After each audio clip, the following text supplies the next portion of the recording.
Hello everybody, what's up? This is Ben and thank you for watching the Soar Skater Studio. Today's video is all about body awareness. So body awareness will take you so much further than any individual stretch or exercise will, and it is just so important, and that's why I want to make a video to describe it and to kind of make a call to action for you to include body awareness in your exercise. So the whole reason that I kind of brand what I do as mindful fitness is because I want you to be mindful as you do it, and it's just one of the most important parts. So when I say mindful, I mean you want to be aware of what you're doing. So you want to follow your physical sensations and feel your body as wholly, deeply, and closely as you can, no matter what you're doing. So sometimes it's easier, like in a nice, light, relaxing stretch. It might be pretty easy to watch what's happening in your body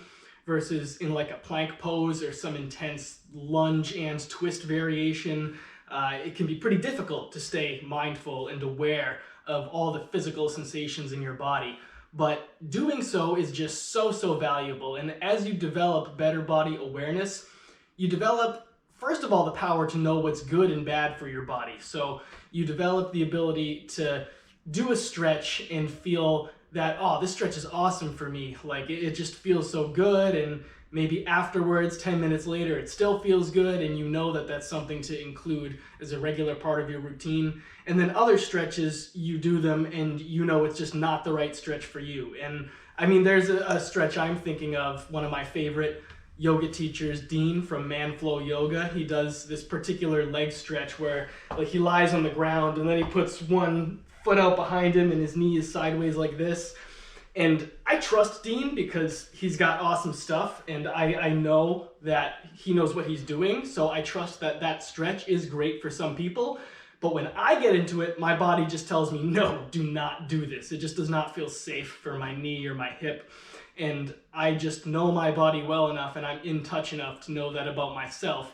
And so that's one of the powers that body awareness brings to you. When you can feel your body, you can know what's good, what's bad, what to include more of and what to avoid.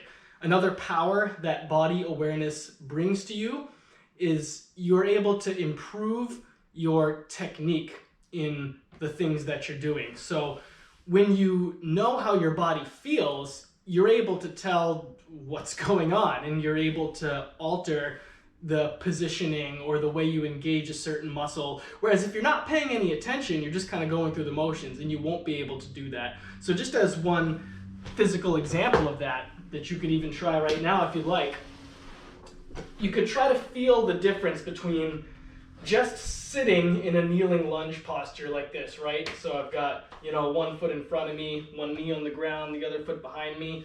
You can feel the difference between just kind of hanging out there and then actively doing the pose by pressing down hard through the front foot, pressing down lightly through the back foot, using the glute of the front leg to squeeze toward the heel, pull the heel back toward the back leg, and then pull the back leg forward toward the front foot, and feel the legs squeezing together, the front leg pushing into the ground, so many muscles active. You can use your core to lift your body up while you're doing all of that. That's a lot to do at the same time, and it will be very difficult to do that with good technique unless you have the ability to wholly pay attention to your body and concentrate on many different sensations at once.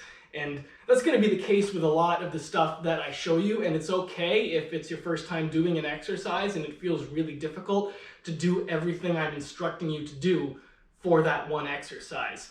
A lot of this stuff, it includes many different aspects of technique. You got to do a lot of different things at once, and improving your ability to do that might be partly gaining strength, gaining flexibility, but a lot of it is gaining body awareness and becoming more deeply in tune with your body and able to concentrate on many physical sensations at once so that you can learn how to engage different muscles in different ways at the same time. You can learn to relax other muscles. So maybe you're in some kind of a stretch and you're building tension through your face or your neck unnecessarily.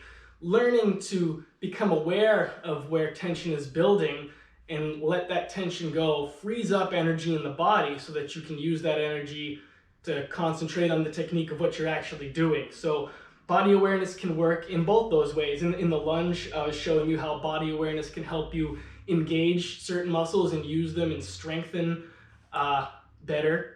And then body awareness can also be used to let go of tension and deactivate certain muscles when it is not necessary to be activating them.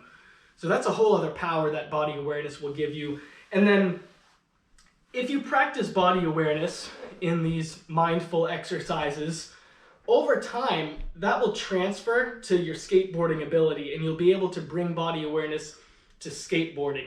So to give an example I've given before, and I'll probably give again, in college I did an internship with a Feldenkrais practitioner. So Feldenkrais describes itself as awareness through movement. It's a lot of really slow motion, a lot of easy movements done with the intention of you cultivating body awareness as you do it. So as you move your right leg, the practitioner might ask you to pay attention to your left hip, and you just watch all these physical sensations, watch all these little habits and patterns playing out in your body, and through doing that you learn about your body. Well, after that semester of interning with this Feldenkrais practitioner, I was able to improve my backside technique skateboarding. So backside 180s, backside flips. What I noticed was that one day, I had just improved my body awareness over time through doing a lot of Feldenkrais. And then one day I was skateboarding, and I noticed that whenever I would do backside 180s, I would crunch one shoulder in. Like, so I'm goofy and I'm riding this way, and I go to do my 180. I would cave my chest in, cave my shoulder in, and that would throw off my whole center of balance. So I realized that I had the opportunity to do that differently, and I started practicing backside 180s with extra mindfulness in my chest and shoulders so that I would keep my upper body straight and aligned as I made the twist. And it was difficult to rewire myself because I had already made a habit of doing backside 180s with poor technique. So I had to unlearn that and then relearn the new way. And it took a while, but with that improvement in body awareness, I was able to improve my skate technique. And after rewiring my backside 180, I was able to do it so much better. So my backside flips, backside 180s were more clean. I was able to actually do them over gaps. They were more consistent. I could do them faster. They just improved generally. So, being able to improve your body awareness will eventually lead to improving your skate technique, or really whatever you do. I'm going to look at my notes for a second and see if anything is here that I missed.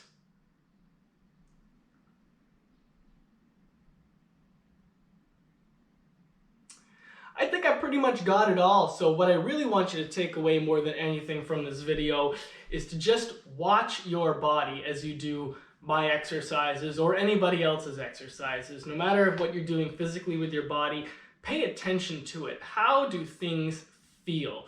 Because the more practice you get in the art of feeling, the better you'll get at body awareness. So just watch your physical sensations, and you could even, like I said with that lunge posture, what does it feel like to just sit in the lunge versus doing all those different things? You can apply that idea to any posture out there. What would it be like to do that posture without even attempting to have proper technique or engagement?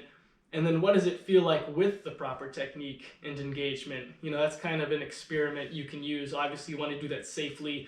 You don't want to do an intense posture with poor technique on purpose, because maybe you'll injure yourself. Bad idea. But if it's something simple enough like that kneeling lunge, you can, you get the point. All right, well, thanks for watching the video. Once again, my name is Ben, and this has been a video from the Soar Skater Studio. Pay attention to your body, watch your physical sensations, stay in tune with how you feel during the exercises. See you next time. Peace out. Oh.